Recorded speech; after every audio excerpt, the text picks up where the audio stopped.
तो hello guys, भाइयों का चैनल द ट्रेड गार्डियन में आपका हार्दिक स्वागत है। कल के मार्केट एनालिसिस में हमने डिस्कस किया था कि इस प्रकार से यहाँ पर अगर किस प्रकार का बाय साइड में अगर कुछ ना कुछ प्राइस एक्शन दिखता है तो इस पॉइंट पे हमने बाय साइड का ट्रेड इनिशिएट करना है, क्योंकि यहाँ पर देख सकते हो यहाँ पर कुछ ना कुछ ट्रेंड लाइन यहाँ पर सॉर्ट ऑफ कुछ फॉर्म हो रखी है और ट्रेंड लाइन को मार्केट रिस्पेक्ट कर रहा है। यहाँ पर आया था, फिर से एक बार ऊपर गया था, यहाँ पर आया था, फिर से एक बार ऊपर गया था, यहाँ पर आया था, उसके बाद फिर से एक बार मार्केट ने अपसाइड में मूवमेंट दिया है। तो हो सकता था एक सीनरी जो हमने डिस्कस किया था कि यहाँ पर आने के बाद जो है मार्केट फिर से एक बार ऊपर जाने के चांसेस थे।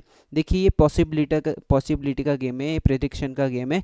हम जो प्रेडिक्शन करते हैं, हम जो सिनेरियोज बनाते हैं, उसके ऊपर हमने ट्रेड लेना हमारी जिम्मेदारी होती है। मार्केट को जिस प्रकार से रिएक्ट करना है वो तो करेगा, लेकिन इसमें हमारे रिस्क एपिटाइट जो है वो जो है कैलकुलेटिव होनी चाहिए। ठीक है, उसके बाद आगे बढ़ते हैं। इस में हमने दूसरा एक सिनेरियो बनाया था, इस प्रकार से अगर डाउन साइड में कुछ ब्रेकआउट दे देता तो डाउन साइड में एक मतलब पुट साइड में एक ट्रेड हमने इनिशिएट करना था, लेकिन इस प्रकार से कुछ भी हुआ नहीं। जो कि हमारा सिनेरियो था कि अपसाइड में अगर इस प्रकार से अगर कुछ हुआ, मतलब बुलिश प्राइस एक्शन अगर कुछ दिखाई दिया तो यहाँ पर हम एंट्री ले सकते थे, लेकिन ऐसा हुआ नहीं। डायरेक्ट गैप अप हुआ, गैप अप होने के बाद जो है इस प्रकार से मतलब गैप अप हुआ, गैप अप होने के बाद गैप फिल करके ट्रेंड लाइन को मार्केट ने ब्रेक कर दिया। ठीक है, तो उसी प्रकार से जो हमने निफ्टी में भी एक सिनेरियो बनाया था, यहाँ पर आप देख सकते हो निफ्टी में हमने यहाँ पर सॉर्ट ऑफ इस प्रकार से अगर सिनेरियो बनाया था, यहाँ पर आप देख सकते हो इस प्रकार से अगर कुछ होता है तो हमने फर्स्ट टारगेट, सेकंड टारगेट और थर्ड टारगेट तीनों भी दे रखे थे। यहाँ पर अगर अप साइड के अगर मूवमेंट अगर हम लेना चाहते तो अगर बाय साइड का अगर कुछ ना कुछ प्राइस एक्शन अगर बन सका होता है यहाँ पर, तो हमने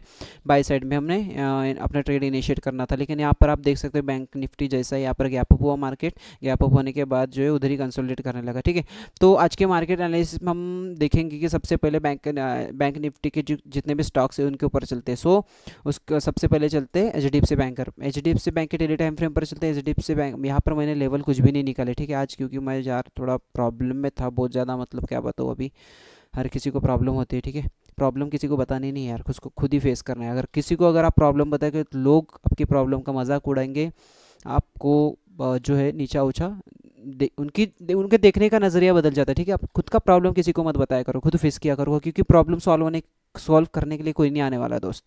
ये खुद की लड़ाई है, खुद ही लड़ना है। ठीक है, सो यहाँ पर आप देख सकते हो, यहाँ पर भी सॉर्ट ऑफ कुछ मतलब जो है वो 15 मिनट टाइम फ्रेम पर देखते हैं हम। तो ये जो लेवल है परफेक्ट लेवल है, इसके अलावा और कोई लेवल की ज़रूरत नहीं है। जो हमने कल लेवल निकाले थे बैंक निफ्टी में, तो यहाँ से जो मार्केट जो है नीचे भी नहीं आया, इधर से ही जो है मार्केट जो है यहाँ से जो है गैप अप हुआ और यहाँ पर ही कंसोलिडेट करने लगा है। मतलब बायर्स तो है लेकिन सेलर्स भी उतने एग्रेसिवली एक्टिव है। ठीक है, अगर कल के लिए अगर सिनेरियो उसको बना तो 5 मिनट पे और आते हैं, यहाँ पर 5 मिनट पर देख सकते हैं। यहाँ पर अगर इस प्रकार से अगर कुछ होता है, इस यहाँ पर एक लेवल निकालते हैं। ठीक है, सिंपली इस लेवल को अगर मार्केट कल के दिन अगर ब्रेकआउट देता है H D F C bank, तो ये सिंपली हमारे हमारे लिए फर्स्ट टारगेट रहेगा ये वाला। और इसके बाद अगर कुछ ना कुछ सेकंड हाफ में अगर प्राइस एक्शन दिखाता है, बुलिश प्राइस एक्शन, तो कहीं ना कहीं बैंक निफ्टी में भी इसका अपसाइड में मूव हमें देखने को मिल सकता है। ठीक है, उसके बाद चलते हैं आईसीआईसीआई बैंक के डेली टाइम फ्रेम कौन सी कैंडल यहाँ पर बनी हुई दिखाई दे रही है। यहाँ पर काफ़ी ज़्यादा बियरिश कैंडल यहाँ पर हमें दिखाई दे रही है। ठीक है, 1 आवर टाइम फ्रेम पर आते हैं। तो अगर लेवल को अगर स्मूथ करना चाहे हम तो ठीक है, यहाँ पर नहीं कर पाएंगे, हम आते 15 मिनट टाइम फ्रेम पर। यहाँ पर आप देख सकते हो जो हमने डिस्कस किया था कि ट्रिपल टॉप सॉर्ट ऑफ कुछ यहाँ पर सिनेरियो बना हुआ है, ये एक टॉप। ठीक है, उसके बाद जो है यहाँ पर दूसरा टॉप, उसके बाद ये तीसरा टॉप। ठीक है, यहाँ पर ट्रिपल टॉप का जो है ब्रेकआउट दे दिया है, ब्रेकडाउन दे दिया मार्केट ने। और ब्रेकडाउन देने के बाद जो है यहाँ पर मार्केट आता है। यहाँ पर मैंने बताया भी था कि यहाँ पर कंसोलिडेट कर सकता है, हो सकता है कंसोलिडेट करने बाद नीचे साइड में ब्रेकआउट दे या फिर ऊपर साइड में ब्रेकआउट दे। अगर ऊपर साइड में अगर ब्रेकआउट दे देता है तो बैंक निफ्टी में इसके जो मूव हमें देखने को मिल सकते हैं। अगर नीचे साइड में अगर ब्रेकआउट दे देता है तो नीचे साइड के मुँह हमें देखने को मिल सकते हैं। ठीक है, सिंपली 5 मिनट पर आकर देखते हैं। 5 मिनट में हमें थोड़ा व्यू जो है क्योंकि इंट्राडे में ट्रेड तो हम 5 मिनट पे 15 मिनट पर प्लान करने वाले, 5 मिनट पर देखने वाले। ठीक है, तो जब तक मेरी बात एक ध्यान में रखो, जब तक ये लेवल से कुछ ना कुछ बुलिश प्राइस एक्शन नहीं दिखाई देता है तब तक बाय साइड में मत जाओ आप लोग। ठीक है, उसका तो कुछ ना कुछ दिखाई देगा, उसका जो मूवमेंट है वो बैंक निफ्टी में दिखाई देगा। इन सभी स्टॉक्स की जो मिरर है वो बैंक निफ्टी। आगे चलते हैं एसबीआई बैंक में। SBI bank daily time frame पर आते हैं। डेली टाइम फ्रेम में आने के बाद यहाँ पर sort of gravestone sorry dragon fly doji यहाँ पर कैंडल यहाँ पर बनी हुई है। 1 आवर टाइम फ्रेम पर आते हैं। 1 आवर टाइम फ्रेम पर यहाँ पर कल हमने जो लेवल्स निकाले थे परफेक्ट लेवल थे, या इस जो है इसको जो है ट्रेंड लाइन थोड़ी स्मूथ करते हैं। ठीक है, 15 मिनट टाइम फ्रेम पर आते हैं। 15 मिनट टाइम फ्रेम पर जो है ठीक है, इस ट्रेंड लाइन का कुछ यूज़ नहीं लग रहा है अभी मुझे, क्योंकि ट्रेंड लाइन का यूज़ जो है यहाँ तक ही था। आप देख सकते हो यहाँ तक ये ट्रेंड लाइन को ब्रेक करके उसी लेवल में जो है SBI बैंक कंसोलिडेट कर रही है, ठीक है। बाइंग तो अच्छी खासी हुई है सेकंड हाफ में, आप देख सकते हो, थर्ड हाफ में आप देख सकते हो, ठीक है। इस प्रकार से अगर ऊपर साइड में मार्केट कहीं ना कहीं कल अगर ब्रेकआउट दे देता है या फिर गैप डाउन गैप अप हो सकता है, सॉरी गैप अप अगर हो सकता है कल, तो बैंक निफ्टी में अच्छा खासा मूव कल के दिन हमें देखने को मिल सकता है। सबसे पहला जो टारगेट रहने वाला है हमारा यही रहने वाला है जो कि हम डॉट लाइन कंसीडर करते हैं, ठीक है। उसके बाद दूसरा टारगेट हम इसे कंसीडर करेंगे और तीसरा टारगेट जो है सिंपली हमारा यही रहेगा टॉप वाला। फर्स्ट टारगेट जो रहने वाला है 884 रहने वाला 64 रहने वाला है, दूसरा टारगेट 878 रहने वाला है, तीसरा टारगेट 912 रहने वाला है, ठीक है। उसके बाद चलते हैं सिंपली एक्सिस बैंक के daily time frame. Axis bank के डेली टाइम फ्रेम पर कोई लोग बोल रहे होंगे, जो लोग इस वीडियो में नए होंगे, मेरे चैनल पर नए होंगे, लोग सोच रहे होंगे इतना फास्ट क्यों जा रहा है। मैं बताना चाहूँगा कि कोई भी जो है बैंकिंग स्टॉक्स के एनालिसिस नहीं देता, लेकिन मैं जब तक बैंकिंग स्टॉक्स को एनालाइज नहीं करूँ तब तक मेरी सबसे प्यारी इंडेक्स, मुझे सबसे इंपॉर्टेंट इंडेक्स जो है वो बैंक निफ्टी लगती है, तो उसका व्यू मुझे पता नहीं चलता है। तो सबसे पहले हम हमारे एनालिसिस में भी जो है बैंकिंग स्टॉक्स को इंक्लूड करते थे, तो उसमें चलते डेली टाइम फ्रेम पर यहाँ पर देख सकते हैं sort of bullish candle, sort of नहीं 101% बीरिश कैंडल यहाँ पर हमें देखने को मिले हैं। उसके बाद चलते हैं 1 आवर टाइम फ्रेम पर। 1 आवर टाइम फ्रेम पर आने के बाद जो हमने लेवल निकाली थी यहाँ पर देख सकते हो आप, जो कि 1184 के लेवल है, इसको ब्रेकआउट दे दिया है मार्केट ने, एक्सिस बैंक ने। 50 मिनट टाइम फ्रेम पर अगर आकर देखते हो प्रॉपर ब्रेकआउट देने के बाद पुल बैक भी यहाँ पर दिया है, ठीक है। यहाँ पर आप देख सकते हो, ठीक है। यहाँ पर आप देख सकते हो पुल बैक भी यहाँ पर मिला हुआ है, ठीक है, ब्रेकआउट देने के बाद। और अच्छा खासा जो है ट्रेड हमें यहाँ पर मिल सकता था अगर आपने प्लान किया होता तो। यहाँ पर जैसे ओपन हुआ एक्सिस बैंक वैसे ही काफ़ी बड़ी सेलिंग, काफ़ी ज़्यादा सेलिंग यहाँ पर देखने को हमें मिली थी, ठीक है। 5 मिनट टाइम फ्रेम पर अगर आकर देखते हो तो 5 मिनट टाइम फ्रेम पर वही सेम सिनेरियो, ठीक है। तो अगर यहाँ इसमें अगर लेवल निकालने की कोशिश करें तो ये सिंपली जो लेवल है हमारा, तो ये यहाँ पर आ जाएगा, ठीक है। ये लेवल यहाँ पर आ जाएगा। और दूसरा जो लेवल हम निकालेंगे वो जो लेवल है वो, ठीक है, वो लेवल यहाँ पर आएगा। इसे जो है एक लाइन निकालते हैं, ठीक है, हॉरिजॉन्टल रे निकालते हैं। तो अगर कल क्या हो सकता है, कल दो ही सिनेरियो होंगे इसमें। जैसे कि हमने यहाँ पर देखा था, कल भी एक रिट्रेसमेंट लगा कर देखा था, लेकिन रिट्रेसमेंट का कोई फ़ायदा नहीं था उसमें। कल हो सकता है कि इस लेवल तक मार्केट आए, इस वाले लेवल तक, क्योंकि कंसोलिडेट बहुत ज़्यादा हो रखा है इसी जगह पर, ठीक है। इस लेवल तक आए और इस लेवल में कुछ बुलिश अगर प्राइस एक्शन दिखाता है तो इसका जो इफेक्ट है वो बैंक निफ्टी में भी हमें देखने को मिल सकता है, ठीक है। उसके बाद जो है चलते सिंपली कोटक बैंक पर। कोटक बैंक के डेली टाइम फ्रेम पर चलते, डेली टाइम फ्रेम पर चलने के बाद क्या पता चल रहा है, यहाँ पर भी डोजी टॉप, स्पिनिंग टॉप, मतलब डोजी टॉप, डोजी टाइप कुछ कैंडल यहाँ पर हमें बनती हुई दिखाई दे रही है। उसके बाद सिंपल चलते हैं 1 आवर टाइम फ्रेम, उसी रेंज में मार्केट घूम रहा है, ठीक है। 15 मिनट टाइम फ्रेम पर अगर आते हैं तो हमने यहाँ पर जोन बना के रखा था, जोन के ऊपर मार्केट डायरेक्ट गैप अप हो रखा है। और ये फर्स्ट टारगेट जैसे कि मैंने बोला था, तो ये फर्स्ट टारगेट भी मार्केट ने दे रखा है, ठीक है। तो इसमें क्या सिनेरियो बना सकते हैं हम, एक सिनेरियो बनाएंगे, इसको जो है रिट्रेसमेंट का टूल लगा कर देखता हो, तो रिट्रेसमेंट तो बिल्कुल भी नहीं है, उसी रेंज में घूम रहा है, उसी रेंज में कंसोलिडेट कर रहा है, जो कि रेंज है हमारी 30% की, ठीक है। तो इसको अगर क्या करता है मार्केट, अगर आने वाले दिनों में अगर ब्रेकआउट कहीं ना कहीं दे देता है, कहीं ना कहीं तो जाएगा, ठीक है, एक ही रेंज में नहीं रहने वाला, कितने दिनों तक एक ही रेंज में रहेगा, ठीक है। हो सकता है वो डाउन साइड में ब्रेकआउट दे या फिर हो सकता है वो अप साइड में ब्रेकआउट दे। जिस भी साइड में अप साइड ब्रेकआउट देगा, जिस दिन भी देगा, तो उस दिन में हम अपना सिनेरियो जो है कन्फर्म कर लेंगे। बंधन बैंक पर आते हैं सिंपली डेली टाइम फ्रेम पर। बंधन बैंक में जो है मैंने जैसे कि कहा था, यहाँ पर ये सॉर्ट ऑफ कुछ इस टाइप सा कुछ ना कुछ प्राइस एक्शन जो यहाँ पर बंधन बैंक हमें दिखा रहा है। तो इसको जैसे कि हमने डिस्कस किया था कि इस नेकलाइन को अगर ब्रेक करता है मार्केट तो पुट साइड में यहाँ पर ट्रेड काफ़ी अच्छा बन सकता है, ठीक है। 15 मिनट पर आकर देखते हैं, जैसे कि मैंने बोला था कि ये जो है मार्केट, ये जो बंधन बैंक है इस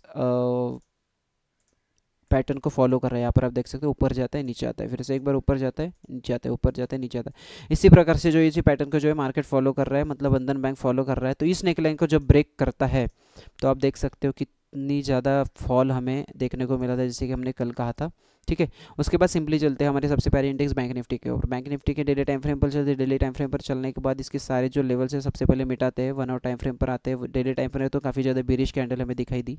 1 आवर टाइम फ्रेम पर आते हैं, जो हमें लेवल मिलेगी वही सिंपल यही लेवल रहने वाली, ठीक है, इसके अलावा और कोई लेवल रहेगी नहीं, ठीक है, यही लेवल रहने वाली है, ठीक है। उसके बाद और क्या लेवल रहने वाले, ये सिंपली ये दूसरी लेवल रहेगी हमारी।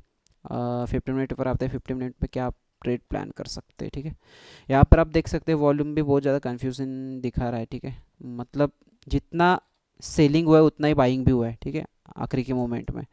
तो हो सकता है कल से फिर से एक बार गैप अप देखने को मिले, या फिर हो सकता है नीचे साइड में और यहाँ से कुछ ना कुछ प्राइस एक्शन दिखाए, ठीक है, बैंक निफ्टी। तो अगर फिर 5 मिनट पर अगर आते हैं तो और से यहाँ पर और कौन सी लेवल हमारे लिए इंपॉर्टेंट रहेगी, ठीक है यार, ये कंसोलिडेट है, ठीक है। तो ये जो जोन है पूरा 24 जोन हो रखा है, तो यहाँ पर आप ट्रेड मत कीजिए प्लीज़। अगर गैप अप होकर होकर इस टाइप से अगर कुछ ना कुछ ब्रेकआउट देकर कुछ ना कुछ प्राइस एक्शन देता है, तो आप सिंपली बाई साइड का ट्रेड इनिशिएट कर सकते हो। बाई साइड में अगर, ठीक है, बाई साइड का आप ट्रेड इनिशिएट कर सकते हो। और नीचे साइड में अगर इस प्रकार से कुछ ना कुछ ब्रेकआउट देते हो, नीचे साइड में आप ट्रेड इनिशिएट कर सकते हो, ठीक है। सिंपली इस जोन में जो है काफ़ी ज़्यादा चॉपी जोन है। तो अगर इस जोन में अगर आप ट्रेड लेना चाहते हो, ये जोन तकरीबन 500 से 600 पॉइंट का है, देख सकते हो आप यहाँ पर 500 600 पॉइंट, ये साइड 500 600 पॉइंट का ये जोन है। इस जोन में अगर आप ट्रेड लेना चाहते हो तो आप क्या कर सकते हो, यहाँ पर जब तक बुलिश प्राइस एक्शन कुछ ना कुछ मार्केट ये दिखाता नहीं है, ठीक है, तब तक आप जो है ट्रेड में इनिशिएट नहीं होगे, ठीक है। जब आपको कहीं ना कहीं बुलिश प्राइस एक्शन दिखाएगा, बुलिश मारुबुजू या फिर bullish engulfing 15 minute time frame पर दिखाई देगा, तो सिंपली आपका ये फर्स्ट टारगेट रहने वाला है, जो कि है 50,200 का, ठीक है। उसके बाद ऊपर अगर इस प्रकार से अगर मार्केट है तो यहाँ पर सॉर्ट ऑफ डबल टॉप या फिर किसी भी बिरिश प्राइस एक्शन को अगर आप देखते हो यहाँ पर, तो सिंपली जो है आप टारगेट ट्रेड जो इनिशिएट कर सकते हो ये टारगेट लेकर, जो कि आपको होने वाला है 49,680 का, ठीक है। उसके बाद चलते हैं निफ्टी पर। निफ्टी क्या कहना चाहता है, निफ्टी में डेली टाइम फ्रेम पर अगर आकर देखते हैं तो डेली टाइम फ्रेम में जो है ये जो हमने कल जो जोन बनाया था उसको ब्रेकआउट दे दिया है, ठीक है। तो यहाँ पर आते हैं, ये जो जोन मैंने जब भी बनाया था, ठीक है, ये जो जोन ने, तो ये उस कल की जैसा था, लेकिन इसको थोड़ा मॉडिफाई किया है आज जिस प्रकार से मार्केट ने बिहेव किया है, ठीक है। आप देख सकते हो ये जो जोन था हमने कल डिस्कस किया था, इसको अगर इस प्रकार से अगर मार्केट कुछ होता है तो बाई साइड का ट्रेड, और नीचे साइड में अगर ब्रेकडाउन देता है तो नीचे साइड का मतलब पुट साइड का ट्रेड हम इनिशिएट करने वाले थे।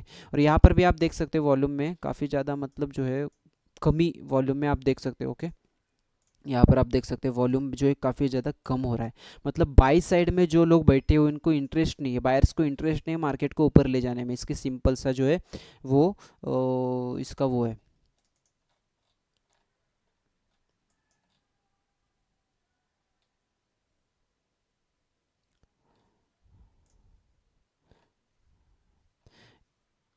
यहाँ पर भी आप देख सकते हो वॉल्यूम जो है काफ़ी ज़्यादा कम होते हुए हमें दिखाई दे रहा है, ठीक है। मतलब इसका मतलब सिंपल सा है कि बायर्स जो है मार्केट को ऊपर ले जाने में इंटरेस्टेड नहीं है, ठीक है। इसके पीछे का एक सिंपल सा एक रीज़न है। 15 मिनट टाइम फ्रेम पर आता है, 15 मिनट टाइम फ्रेम पर हमें क्या दिखाई दे रहा है और क्या ट्रेड हम सिनेरियो जो है यहाँ पर बना सकते हैं, ठीक है। इसके ऊपर अगर मार्केट सिंपली ब्रेकआउट दे देता है, काफ़ी कम चांसेस मुझे लग रहा है मेरा एनालिसिस के अनुसार, अगर ब्रेकआउट दे देगा, सस्टेन अगर करता है, तो सिंपली आप छोटा मोटा टारगेट लेकर आप यहाँ से निकल सकते हो, ठीक है। टारगेट मैं प्लान नहीं करना चाहूँगा, क्योंकि जो है यहाँ पर मार्केट जब तक ये वेव का बॉटम नहीं मिलेगा तब तक मैं एक्सटेंशन यूज़ करता हूँ टारगेट प्लान करने के लिए, तब तक मैं टारगेट नहीं प्लान कर पाऊंगा, ठीक है। अगर मार्केट डायरेक्टली गैप अप होकर इस टाइप से अगर कुछ ना कुछ बुलिश प्राइस एक्शन दिखाता है, तो सिंपली जो है अपने रिस्क को मैनेज करके जो है आप ट्रेड इनिशिएट कर सकते हो, ठीक है। उसके बाद अगर डाउन साइड में अगर कुछ ना कुछ प्राइस एक्शन दिखाता है, जैसे कि यहाँ पर दिख रहा है वॉल्यूम जो है काफ़ी ज़्यादा, जैसे कि हमने 1 आवर टाइम फ्रेम पर भी दिखा था, बायर्स जो ऊपर ले जाने में इंटरेस्टेड नहीं है मार्केट को, इस ये वॉल्यूम कम होने के पीछे का सिंपल से एक रीज़न है। इस प्रकार से अगर कुछ ना कुछ बेयरिश प्राइस एक्शन दिखाता है, तो आपका फर्स्ट टारगेट जो रहने वाला है, फर्स्ट टारगेट सिंपल सा, ठीक है। इसको फर्स्ट टारगेट को अगर मैं बताऊँ आपको, तो फर्स्ट टारगेट एक्सटेंशन यूज़ करके पता लगाते हैं हम लोग, ठीक है। मैं तो हर एक्सटेंशन यूज़ करता हूँ, आप क्या लोग यूज़ करते हैं कैसे, प्लीज़ कमेंट सेक्शन में मुझे बताएं, ठीक है। फर्स्ट टारगेट जो रहने वाला है हमारा, फर्स्ट टारगेट जो है सिंपली ये रहने वाला है, जो कि रहेगा हमारा 27,300, ठीक है। इसको डॉट लाइन थ्रू कंसिडर करते हैं, ठीक है। उसके बाद सेकंड टारगेट जो रहने वाला है, सेकंड टारगेट सिंपली हमारा ये रहेगा। यही जो है टारगेट हमने कल भी बनाए हुए थे, आप देख सकते हो कल की मार्केट एनालिसिस की वीडियो, ठीक है। 23,244 थर्ड टारगेट जो रहने वाला है हमारा ये रहने वाला है, ठीक है। तीन टारगेट जो है सिंपली बहुत ज़्यादा हो गए, ठीक है, जो कि मैक्स कितने पॉइंट्स के यहाँ पर आप देख सकते हो 150 पॉइंट्स के, ठीक है। तो इस प्रकार से अगर मार्केट कहीं ना कहीं कल साइड में अगर कल के दिन अगर ब्रेकआउट दे देता है, तो ये टारगेट आप प्लान कर सकते हो। अप साइड में अगर ब्रेकआउट दे देता है, जैसे कि मैंने बोला था टारगेट मुझे नहीं पता, जब तक ये वेव का मुझे बॉटम नहीं पता चलेगा यहाँ पर, तब तक मैं टारगेट नहीं डिसाइड कर पाऊंगा, ठीक है। तो आज के मार्केट एनालिसिस में बस इतना ही। अगर आपको ये वीडियो अच्छे लगते हैं, अपने भाई को सपोर्ट करने के लाइक कीजिए, शेयर कीजिए, सब्सक्राइब कीजिए, और मिलते हैं अगले मार्केट एनालिसिस के वीडियो में। तब तक के लिए थैंक यू सो मच।